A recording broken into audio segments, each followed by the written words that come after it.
Oscar, terapeuta do canal Oscar Cabalista, novamente com vocês, hoje com um vídeo diferente. Vou tentar respostar a algumas abordagens de moradores aqui da comunidade. O Dr. Oscar, eu queria tirar uma dúvida.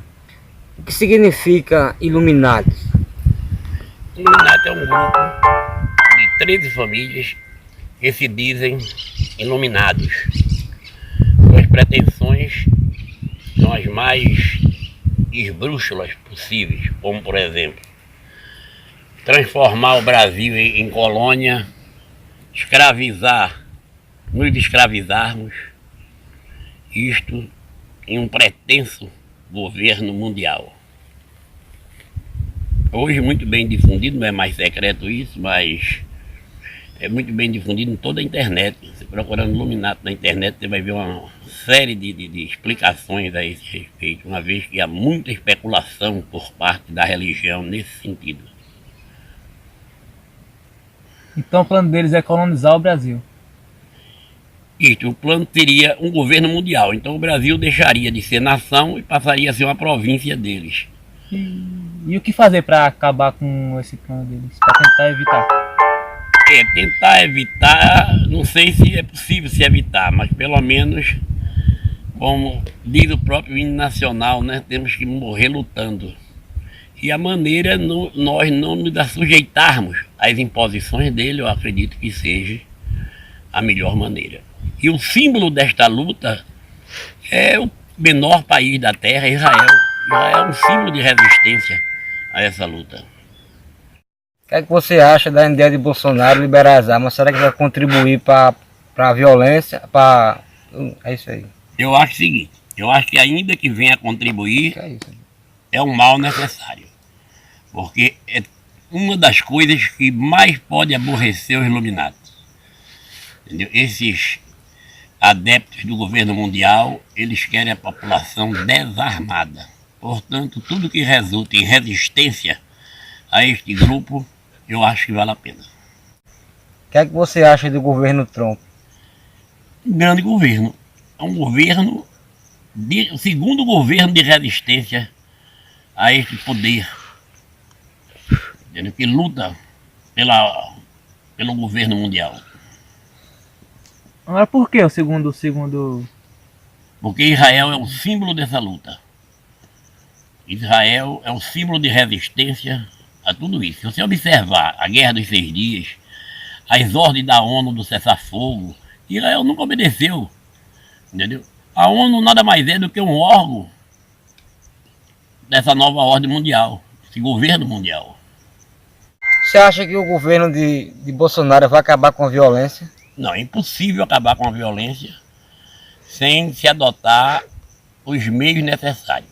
A violência não pode ser combatida com nenhum aparato policial, porque aí você bate, o governo fica funcionando como um regulador de mercado.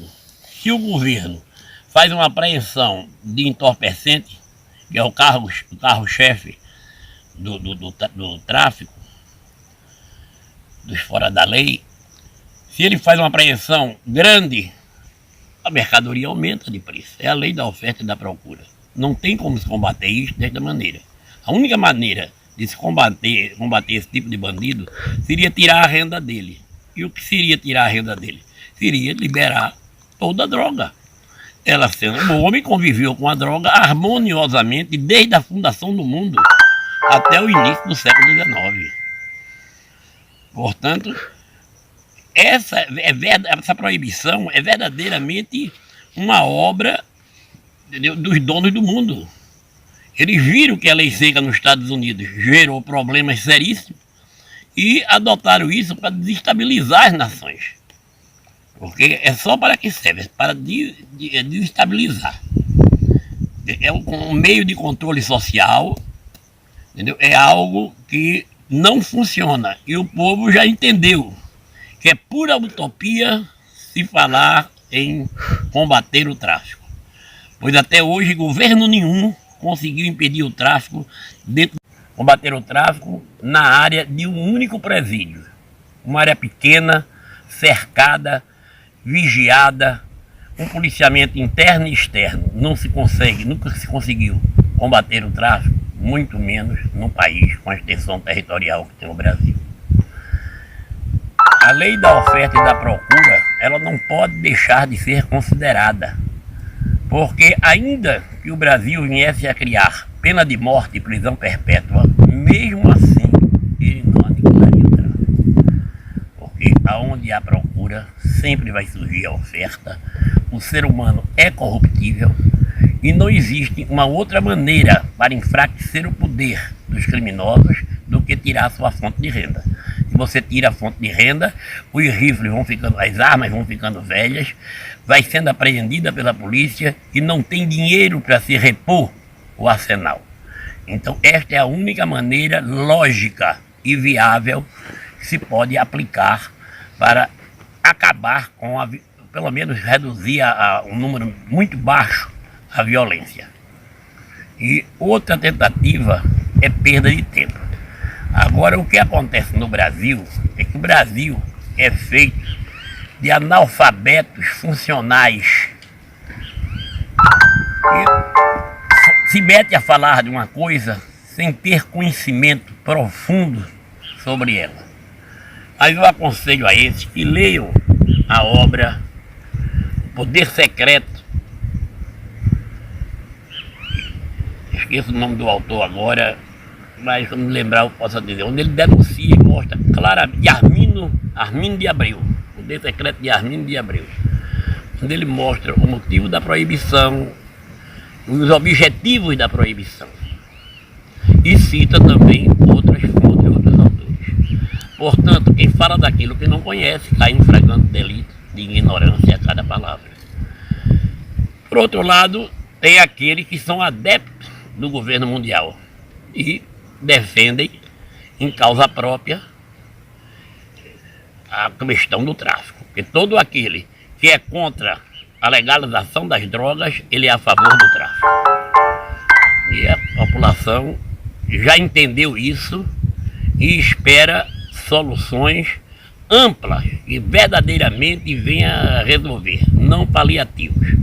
Assim como a população também anseia por providências do governo Bolsonaro que venha a restaurar a nossa medicina hoje, com seu direito castrado de ministrar medicinas de outros países, técnicas que funcionam de verdade e que as universidades negociaram com os laboratórios, que também pertencem a esses donos do mundo, a esses adeptos do governo mundial, pretensos candidatos ao governo mundial, são os donos da indústria do adoecimento. E para denunciar isso, ninguém melhor do que o maior médico da América Latina, Dr. Laí Ribeiro. Também eu não poderia deixar de citar o grande patriota brasileiro, Olavo de Carvalho. Verdadeiramente é uma sumidade em política. Portanto, este acredito que seja a visão hoje da população do Brasil. Seja um fim real à violência. E isso só pode ocorrer com a legalização das drogas. A legalização das drogas não ia piorar mais a população? De maneira nenhuma.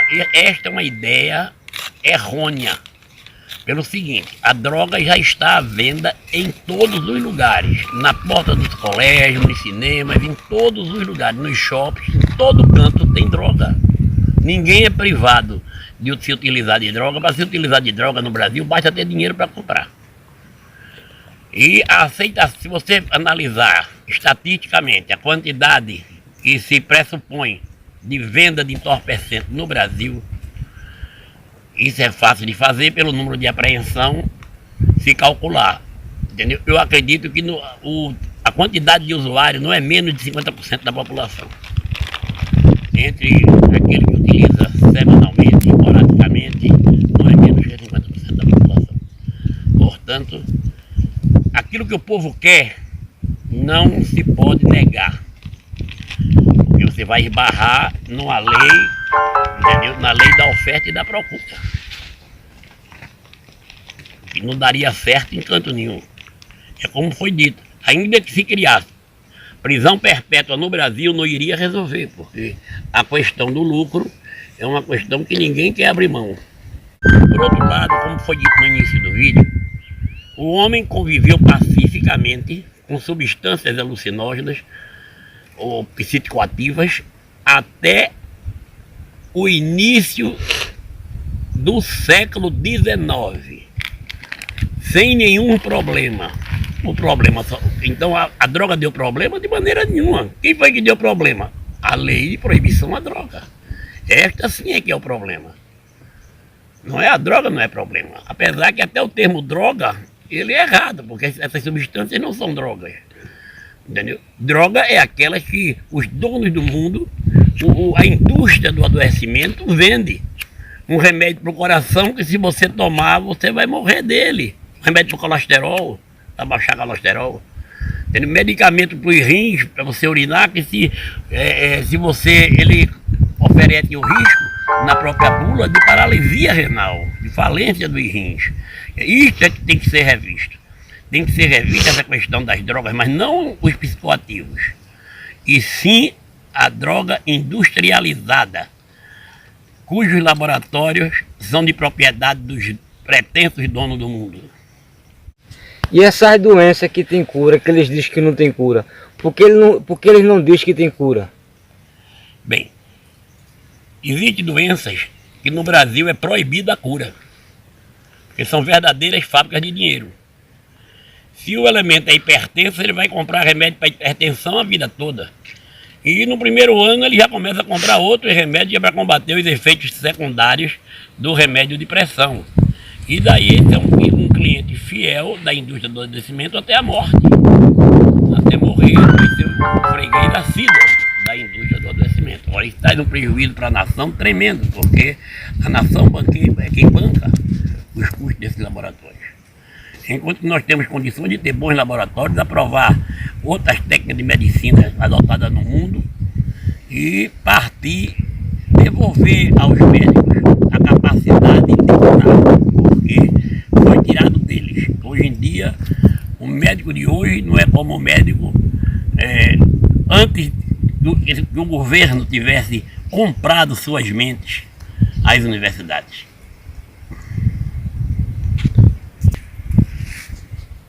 Os mesmos que fabricam estas medicações, que levam muitas vezes à morte, são os mesmos interessados em manter o tráfico, manter a proibição.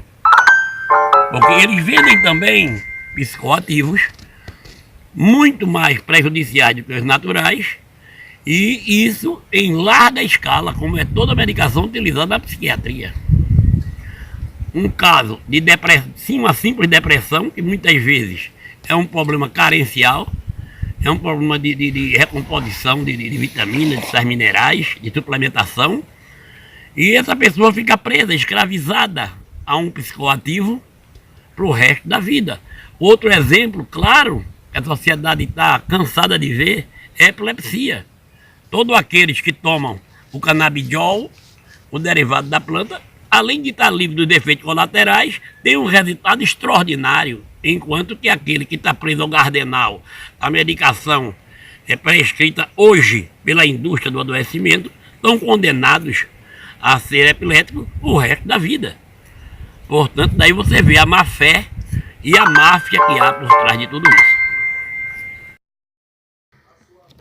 O que o senhor espera para o governo do Bolsonaro?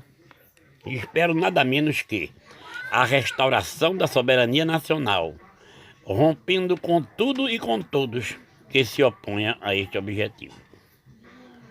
O que o senhor acha do papel da paz do Papa Mundial? Acho o pontífice uma figura patética, um rei que não é rei, mas recebe honrarias de chefe de Estado em pleno século XXI. Isto é uma grande palhaçada. Um globalista da Companhia de Jesus bem definiu os jesuítas. Ninguém menos que Aurélio Ferreira de Almeida, que deu o significado de hipócritas dissimulados aos membros desta companhia. O que o senhor tem a dizer sobre a transferência do consulado do Brasil de Tel Aviv para Jerusalém? Atitudes como esta, de sabedoria e coragem, só vêm a enaltecer o governo Bolsonaro. Este ato, por si só, garante o pleno sucesso do governo Bolsonaro.